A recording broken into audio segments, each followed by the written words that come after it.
Okay, again, for Chebyshev's theorem, okay, it says that for any sets of values and any constant k greater than 1, okay, at least 1 minus k squared. At least 1 minus k squared, the value must lie within k standard deviation of the mean. Okay, so applying that formula, so Chebyshev's theorem formula is 1 minus 1k squared. Okay, for example, ang ating k is equals to 2.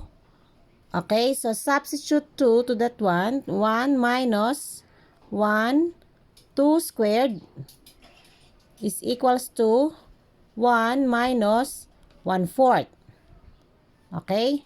So this one, we will make it as a fraction, the same here, but it must be with the same denominator.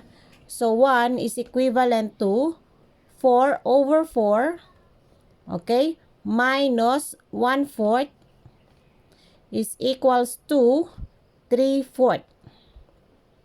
4 minus 1 equals 3. Okay, and then write the same denominator. 3/4 or 75%. Okay? So, itong 2 means that is a 2 standard deviation. Okay? Kapag nilagay niyo yan, okay, sa ating graph, ayan. So, this is for example, ito yung ating mean. Okay? So, this is 1 standard deviation less than the mean. This is 2 standard deviation less than the mean. Here is 1 standard deviation more than the mean, and this is 2 standard deviation more than the mean. Okay, so our standard deviation is 2. That means there are 75%. Okay, that lies between 2 standard deviation. Okay, 75%. Okay, from 2 standard deviation. So, yun ang ibig sabihin ng K2. 2 standard deviation. Applying that, okay, there is 75% total, okay, of data covering this 2 standard deviation. Ayan. The same naman kapag 3. 3 ang standard deviation natin. Okay, for example, 3. So, again, the same formula, 1 minus 1k squared. Okay, for example, k is equals to 3. Okay, substituting it to our formula. So, 1 minus, so papalitan natin to ng 3. Okay, so 1 minus 1 3 squared is equals to 1 minus, so ito ay 3 squared is equals to 9. Okay, now, itong 1, okay, para maging the same fraction siya, so dapat the same denominator siya, 9. So dapat ito ay magiging 9 over 9. Okay, because 9 over 9 is equals to 1, di ba? 9 divided by 9 equals to 1. Tapos minus 1, 9. Now you can get the difference. So 9 minus 1, 9 minus 1 is equals to 8. Okay, 8 over 9. Okay, kapag kinumpute nyo yan sa calculator, 8 over 9 is equals to, okay, 88.89%. 88.89%. Okay, so yan ang standard deviation kapag 3. Now, kapag dinrawing mo yan, okay, so ito, 2 standard deviation, mag-add ka lang ng 1 more para maging standard 3 standard deviation. So, ito ay 3 less than the mean. Okay, ito naman plus 3 more than the mean. Okay, so ibig sabihin, 3 standard deviation from this point up to this point. Okay, ang percentage natin ng data ay 88.89%. Yan. So, yan ang Chebyshev's theorem. So, I hope I made it clear.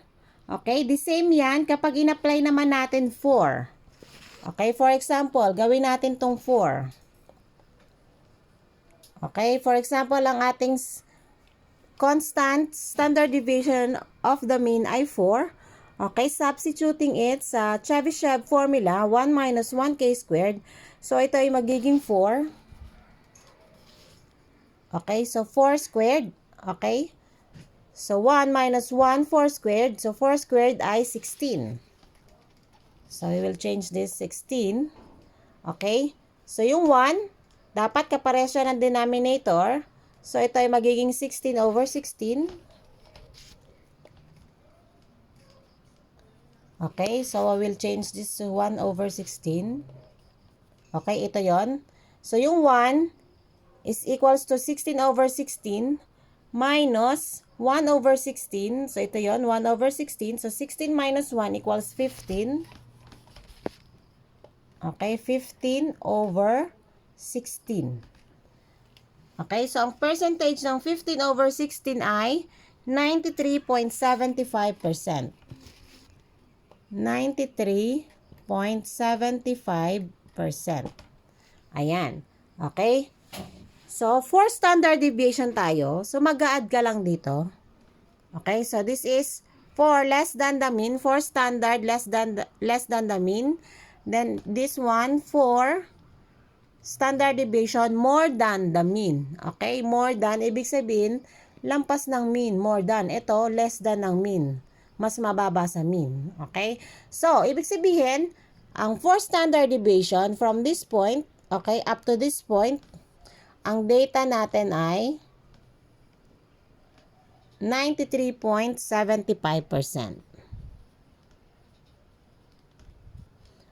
Ayan. Okay, clear? So, there are, in two standard deviation, usually, it is 75%. Okay, kapag 3 standard deviation, it is 88.89%.